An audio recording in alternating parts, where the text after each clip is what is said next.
Hello guys, welcome back to the channel, and today we are talking about the keep, or should I say paholaisen pesä. Here I have the keep on Finnish VHS from SLtä Video Sick Labels, yes. But no, that is not what you're here for. You are here for this bad boy. Oh shit. This is the fresh Vinegar Syndrome release from 2024. This was the flagship release of Vinegar Syndrome last year, and now I finally get to talk about this because this is quite an amazing film. Not necessarily the best film ever made, but this is a flawed masterpiece, I would call it that. Yeah, the film is about these Nazis going to this Romanian village during the Second World War, and there's this strange castle or keep, and it has mysterious powers, and the Nazis, they occupy the castle, and there's an evil power that is released when the crosses are pulled from the walls of that place, and then the place comes alive, and then there's this monster called Radu Molasar, amazing creature, amazing character, and this Molasar wants to be freed from the captivity of this structure, castle, whatever you want to call it. He seeks help from the guy played by Ian McKellen. It's a Jew guy, kind of this Jew linguist expert who knows this ancient language, and the Nazis bring him over and start questioning, and what does this writing say, and Ian McKellen is like, don't fucking kill me, you fucking nasty bastards. Then Radu Molasar awakes and gets in contact with Ian McKellen's character that if you can carry out these crosses, he promises to destroy the Nazis, but I think this guy would destroy a lot more. And then there's Scott Glenn's character, which I don't think they even mention his name. Maybe just in the end sequence before the film ends, they mention his name.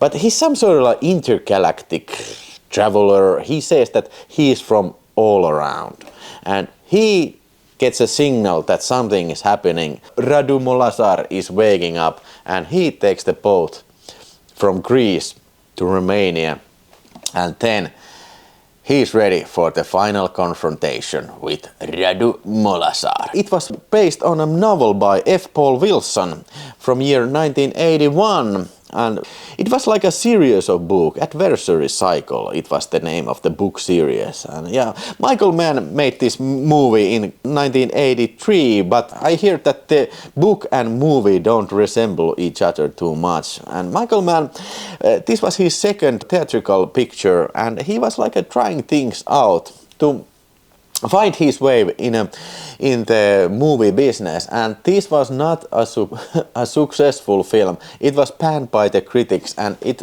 failed in the box office. This film has been very hard to find. I have the VHS here, but it has not officially been released on DVD, on Blu-ray, except for now, because I think the biggest reason for that is the music of this film. The music was made by the great Tangerine Dream, the famous German synthesizer band who has done lots of great soundtracks.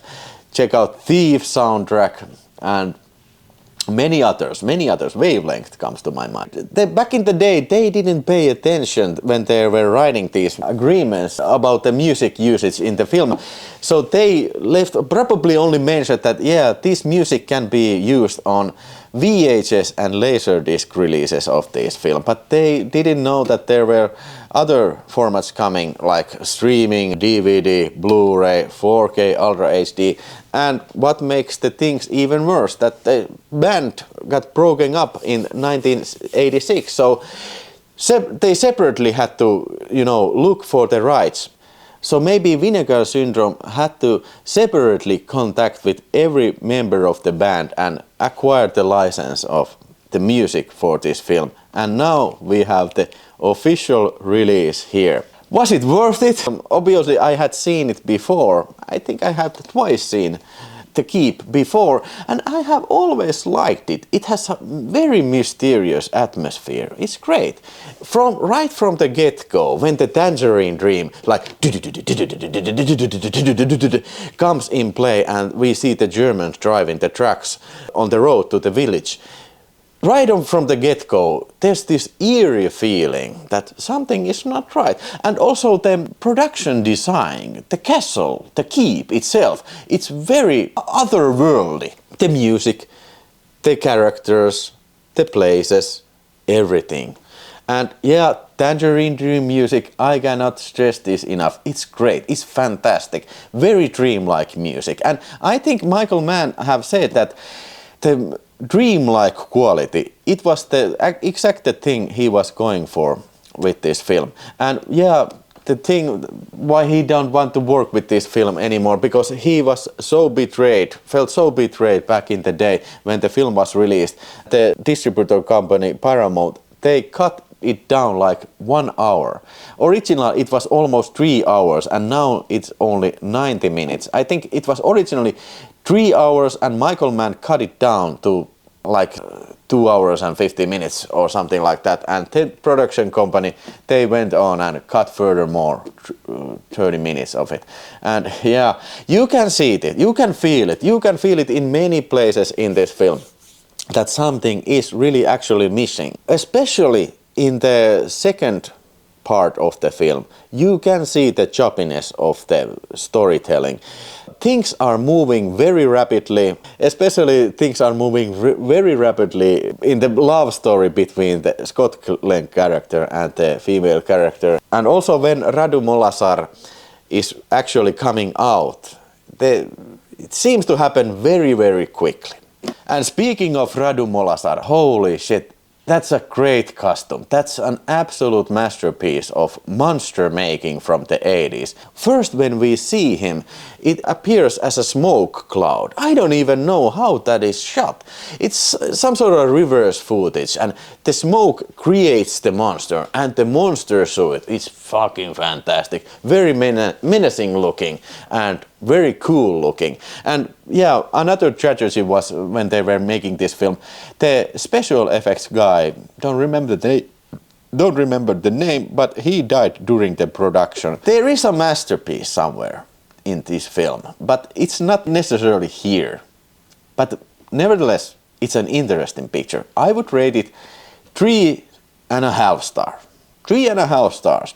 But let's check out this Vinegar Syndrome release. So let's start with the stop box or slip box, whatever. Yeah, it looks like this. And then there's the slip cover, which looks like this and like this from the behind. And yeah, this is the actual poster art from the film in this plastic cover, and yeah, we have the new artwork here. But firstly, I have to say that I don't like the artwork. I really don't like the artwork. It looks like they didn't even try. Why did they go for this style? This kind of naivistic, simplistic style. I don't like it. Compare it to the Roadhouse.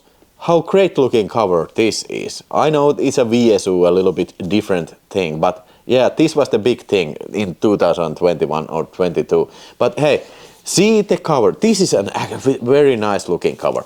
But okay, they went for the simplistic way, and okay, whatever. But yeah, simplistic I like, but naivety I don't necessarily appreciate too much. But it is what it is, and yeah, just my complaint. Maybe there are people who like this stuff. Okay, then there's the booklet, which I did not read. I promised to read this damn booklet, but I did not read. But there's essays about making of the film Keep and the legacy of the Keep, and lots of cool stills from the motion picture. And finally, we have the plastic casing, and we have Blu-ray, and we have the 4K disc, and the picture quality. I have absolutely no complaints about the picture quality. It is delicious, to say the least. There's a lots of visual standout pictures in this film, and this picture quality serves it very well. It is mastered even in Dolby Vision.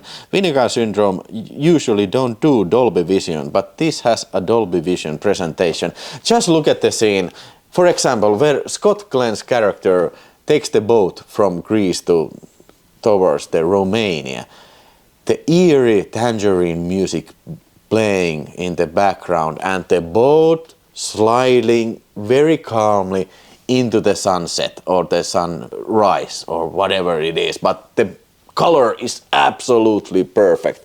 And the final scenes in the keep, in the yard of the keep, where there are all these corpses and smoke and whatnot, spot on. And the eyes of Rasul Molasar, they are shining. Did you know, by the way, it was done with actual laser beams? Some sort of laser beam device were installed in the puppet's head, and yeah, I heard it was very uncomfortable for the guy who was wearing the costume. And speaking of the extras, unfortunately we don't get to see Michael Mann's interview. That would be very interesting. And also what would have been very interesting, it would be to see the deleted scenes, at least some of them. There's a television version, you can watch it on YouTube. They have the extended ending. It's kind of like a happy ending where the Scott Glenn's character is alive at the bottom of this pit, and the lady comes here and the beautiful Tangerine Walking in the Air song plays. It's kind of nice ending, but I much rather prefer the original theatrical ending we have here. But it would be so cool to see all the deleted scenes that they are supposedly in the floors of the cutting room, but I guess we will never see the extended cut of this film and the deleted scene. But the extras, Out of the Darkness, 7-minute interview with the producer Gene Kirkwood. Yeah, okay, it was nice to see the guy behind who was the producer, but not terribly informative interview, I'm afraid. Something is Murdering My Man, 24 minutes interview with the Keep author F. Paul Wilson. He discussed about the changes that were made in the movie compared to his book, and also kind of like how disappointing it was when the film came out, and it was a flop, and also it was not at all like the book he made. So he discusses about that, and what he left unfinished, 6 minutes interview with the VFX producer Peter Curran, discussing about the problem what they had when the original guy died during the production. 10. An Evil Most Ancient, 24-minute interview with the makeup effects guy Nick Maley, describing in detail how did they make this Molasar guy and all kinds of tricks they used, especially for the eyes and that fascinating stuff. And 10. Other Sounds of the Otherworlds, 11-minute interview with the co-composer Johannes Schmölling, a guy who was a part of Tangerine Dream, and yeah, describing the chaos between the rise of the different band members and especially the rise of this movie, how scattered they were. I, Molasar, 25-minute interview with actor Michael Carter, the guy who was inside Molasar's suite. It was not a pleasurable experience. Yeah. Okay, that was the extras, and kind of light on extras, but I can understand it could be very difficult to get all these people from after 40 years, 42 years when the film was made. So get them in front of the camera and remember this stuff, what went on, because for example this producer interview, clearly he don't remember too much from the making of the film. I'm happy to have this on 4K, even though it's not the best film ever made, but yeah, it's another curiosity and peculiar film, rare film that you don't have to get as a bootleg anymore. And hopefully Vinegar Syndrome will surprise us with another fantastic release this year as well. So, what are your thoughts about The Keep? Did you like it? Did you hate it? Tell me in the comments, and do you have this release?